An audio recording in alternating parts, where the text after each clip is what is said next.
अस्सलाम वालेकुम दोस्तों, welcome to my channel NTV Urdu.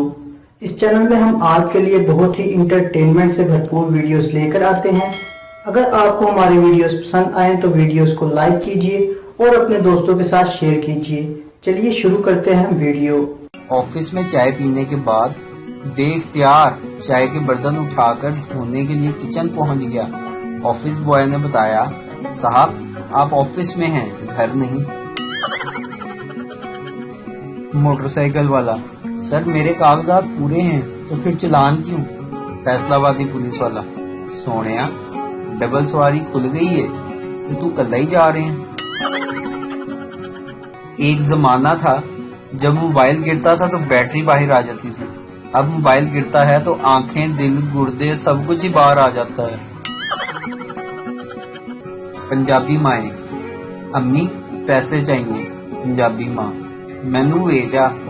अगर कोई चीज ना मिल रही हो तो पंजाबी माँ मदद करने के लिए आती है और कहती है, जे मैं आ गई तो मैनू लब गई, तू फिर वेखी अपना असर की होंदा। सुबह 6 बजे जगाने का तरीका, छेती उठ जा, 9 बज गए ने। चुप कराने का तरीका, चुप कर जा नहीं तो मैं और कुटना ही तेनू। खाना खिलाने के लिए, चुपचाप खा ले या फिर लावा जुत्ती। वीडियो देखने का शुक्रिया। लाइक कीजिए हमारा पेज एनटीवी उर्दू और वीडियो पसंद आए तो जरूर शेयर कीजिए।